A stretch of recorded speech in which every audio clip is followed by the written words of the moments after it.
29 अप्रैल 1998 को चौधरी देवीलाल ने इनेलो की स्थापना की थी। स्वर्गीय ओम प्रकाश चौटाला ने अपनी मेहनत से इसको सींचने का काम किया।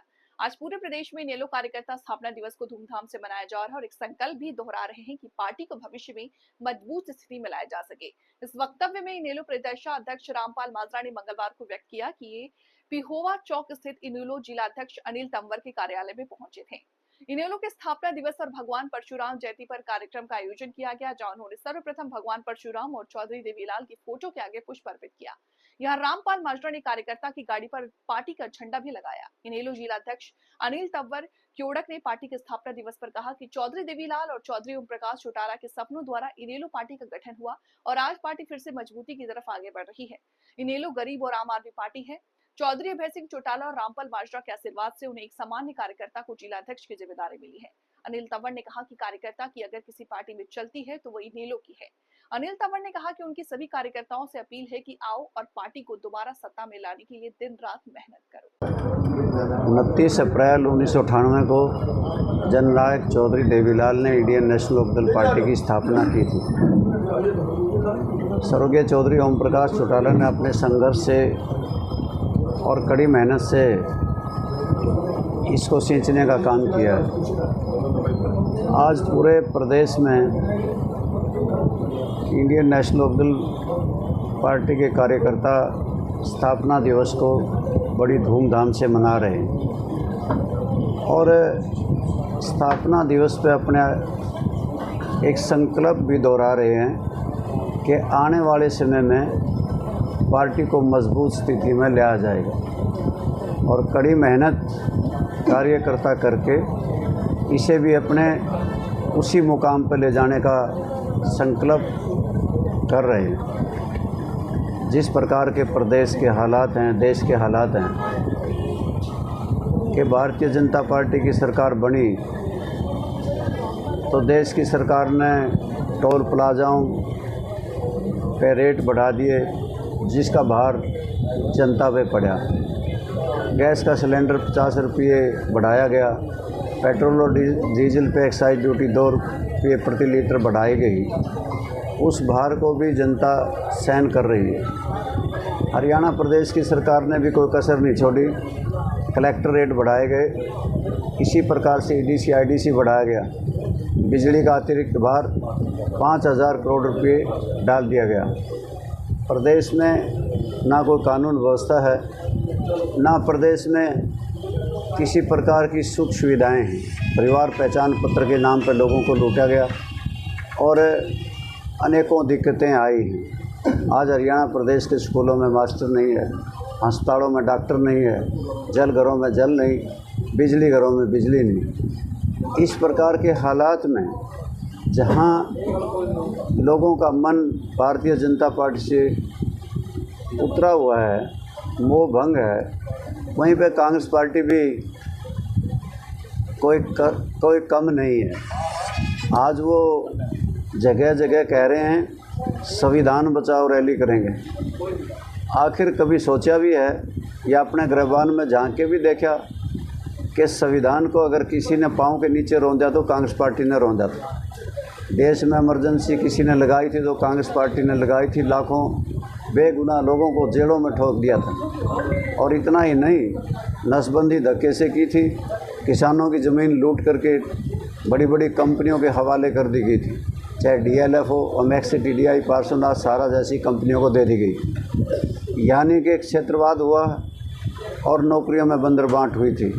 कांग्रेस पार्टी को भी अपनी गुटबाजी की वजह से और इस बात के लिए कि एक दूसरे को नीचा दिखाने के लिए हरियाणा प्रदेश की जनता परिवर्तन चाहती थी, वो नहीं कर पाए और अपना राजपाट सारा खो बैठे आपस की फूट की वजह से। अब तो लोगों की निगाहें केवल मात्र इंडियन नेशनल लोकदल पार्टी पे हैं कि आने वाले समय में जिस प्रकार से सुख सुविधाएँ स्वर्गीय चौधरी देवीलाल ने दी, चौधरी ओम प्रकाश चौटाला ने दी, फिर से जनता उन्हें हासिल कर सके। लोगों की निगाहें अब लोकदल की तरफ हैं। सर, बतौर प्रदेश अध्यक्ष one by one, only one by one, I can't follow you. हैं जी, आज परशुराम जयंती भी है सर। आज परशुराम जयंती भी है। सौभाग्य से उन्होंने भी समाज का बहुत मार्गदर्शन किया। उन्होंने भी हम साथ साथ में हर जगह जहाँ अपने स्थापना दिवस मना रहे हैं, भगवान परशुराम जी की भी जयंती को साथ साथ मना रहे हैं। प्रधान जी, आज इनेलो का स्थापना दिवस है। सत्ता से लेके ऐसा दौर भी आ रहा है इनेलो में, लगातार उतार चढ़ाव लगातार चलते रहे हैं। आज की स्थिति में भी आप देख रहे हैं, क्या कहना चाहेंगे? जीवन में चाहे वो मनुष्य का जीवन लगाइए या किसी संस्था का, किसी पार्टी का, प्रदेश का, देश का, उतार चढ़ाव आते रहते हैं। और जब उतार चढ़ाव जो इंसान नहीं देखता, धूप छाम नहीं देखता, दुख सुख नहीं देखता, तो वो निखर के भी नहीं आ सकता। ये सही है कि कभी बुलंदियों पे थी, अब वो स्थिति नहीं है, परंतु हमारा संकल्प है कि हमें उसी दिशा में मेहनत करके उसी हालात पैदा करेंगे जिससे वही मुकाम फिर से हासिल हो सके। सर, पुराने कार्यकर्ता घर वापसी कर रहे हैं। हमारा किसी से बैर नहीं है और राजनीति में बैर विरोध होते भी नहीं और कोई दोस्ती और दुश्मनी भी नहीं होती। और किसी प्रकार से अनजाने में हमारे साथी हमसे बिछुड़ गए, हम उनके संपर्क में हैं। बहुत से साथी आए भी हैं, बहुत से साथियों ने हमारे साथ आने का वादा भी किया है। आने वाली 25 सितंबर की होने वाली रैली पे आप देखोगे कि हरियाणा प्रदेश के बहुत से राजनीतिक लोग, बड़े बड़े नामी राजनेता हमारे मंच पे होंगे और हमारी पार्टी में शामिल हो जाएंगे। परिवार के एक होने की भी चांस है सर? परिवार एक होता है तो अच्छी बात है और हमें खुशी होगी, हम उसका स्वागत भी करेंगे। पहलगाम में जो मदर साहब, मंडी की व्यवस्था को कैसे देखते हो? 24 घंटे में उठान की बात मुख्यमंत्री ने कहा। ना खरीद हुई, ना कोई उठान हुआ, ना कोई भुगतान हुआ और सरकार के सारे दावे फेल हुए। अभी तक 40% गेहूँ का उठान हो सका है और गेहूँ जब तक उठ करके गोदाम में नहीं जाती तब तक पेमेंट का सवाल ही पैदा नहीं होता। पहले तौल में खाया, 62 जगह 168 में से जहाँ इंस्पेक्शन हुआ था, नाप तौल में कमी पाई। पहले तौल में, फिर मोल में 1 किलो फालतू तोला गया और फिर कैलकुलेट में भी इसी प्रकार से अनियमितताएँ होती है। पहले तौल, फिर मोल, फिर कैलकुलेट में खाने का काम किसान को किया है और भारतीय जनता पार्टी की सरकार मुख्य दर्शक बन के बैठी रही। प्रधान जी, एक पहलगाम में भी आतंकी घटना हुई, पूरा देश बेदखल कर दिया है। क्या लगता है जिस प्रकार के संधि की रखी गई है सरकार के फैसले? पूरा देश स्तब्ध है, पूरे देश में इस बात की चिंता है। भारतीय जनता पार्टी ये दावा करती थी कि 370 हटने के बाद अमन आएगा, शांति आएगी, परंतु आतंकवाद आया। निर्दोष लोगों को किस प्रकार दिन दहाड़े गोलियों से भून दिया गया। पूरा देश चिंतित है और पूरा देश ही मांग कर रहा है को ठोस कदम आतंकवादियों के खिलाफ उठाए जाएं।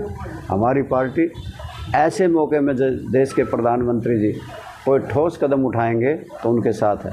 सर, विदेश का दौरा छोड़ के प्रधानमंत्री रैली कर रहे हैं, क्या कहेंगे? ये उन्हें रैली स्थगित कर देनी चाहिए थी और देश की चिंता करनी चाहिए थी। जिस बात के लिए वो बुलंद बांध दावे करते थे उसमें सिक्योरिटी में चूक भारतीय जनता पार्टी और वहाँ की सरकार दोनों से हुई है, क्योंकि वहाँ से सिक्योरिटी पहले हटा दी गई जिसकी वजह से इतनी बड़ी घटना हुई है। चुनाव से पहले अनेकों वायदे किए थे जो भारतीय जनता पार्टी ने पूरे नहीं किए। मुख्यमंत्री ने लोगों से कहा कि फौरी तौर से पीले कार्ड बनवा लो। हरियाणा प्रदेश की 75% जनता गरीबी से पीले कार्ड होल्डर बन गई और गरीबी से नीचे जीने के लिए मजबूर कर दिया। इसी प्रकार से ये कहा था कि हरियाणा कौशल रोजगार निगम में लगे कर्मचारियों को जॉब सिक्योरिटी होगी और जॉब सिक्योरिटी के बड़े ढोल पीटे गए थे, परंतु अभी एजुकेशन डिपार्टमेंट से, फॉरेस्ट डिपार्टमेंट से, इरिगेशन डिपार्टमेंट से सबसे इनकी छंटनी की जा रही है। लगभग 1200 कर्मचारियों को नौकरी से निकाल दिया गया। हम मांग करते हैं कि तुरंत प्रभाव से उन्हें वापस लिया जाए और मुख्यमंत्री अपने द्वारा किया गया वादा पूरा करे। और हरियाणा प्रदेश आपने पहले ही बेरोज़गारी में नंबर 1 का सूबा बना दिया। यहाँ तो ये प्रदेश तो बेरोज़गारी में नंबर 1 है, कानून व्यवस्था ठप होने में 1 है और कर्जा लेने में सबसे आगे है।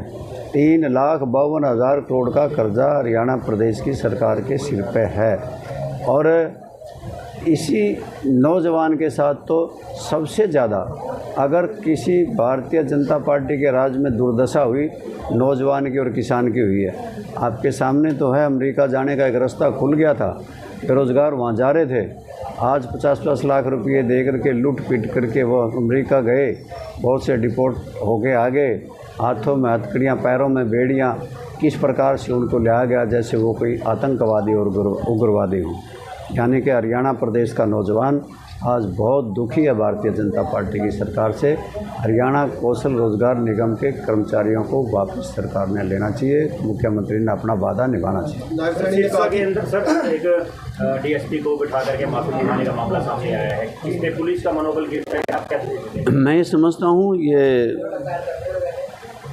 जो घटना ब्रॉडकास्ट की गई, चाहे सोशल मीडिया पे की गई हो चाहे अखबारों में की गई हो, ये ठीक नहीं थी, क्योंकि इससे पुलिस का मनोबल गिरेगा और वो कल अपना अनुशासन स्थापित करने में, बनाए रखने में नाकामयाब हो जाएंगे।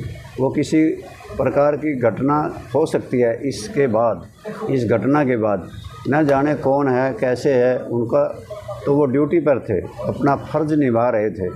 इतना ज़्यादा गंभीर मामला नहीं था जो दर्शाया गया, इसको बनाया गया। बीजेपी को ने अपने आप को सुप्रीमो दिखाने के लिए ऐसा किया गया, मैं इसकी घोर निंदा करता हूँ।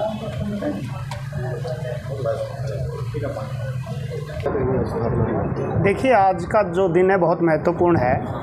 आज के दिन यानी कि 29 अप्रैल को हमारी पार्टी की स्थापना हुई और हमारी पार्टी की स्थापना पार्टी ना कह के एक परिवार भी कह सकते हैं, चौधरी देवीलाल चौधरी ओम प्रकाश चौटाला के सपनों के द्वारा और वर्करों की मेहनत से पार्टी का गठन हुआ और पार्टी पूरे शीर्ष पे गई।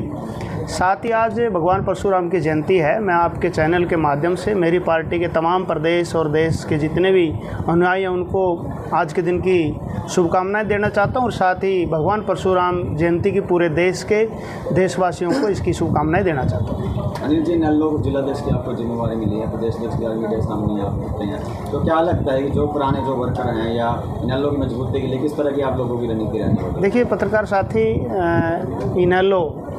इनेलो ये कहिए कि गरीब और आम आदमी की पार्टी है, इसका उदाहरण मैं आपके सामने बैठा हूँ। मैं आज चौधरी रामपाल माजरा जी के आशीर्वाद से, चौधरी अभय सिंह चौटाला जी के आशीर्वाद से जिला की मुझे कमांड दी गई है।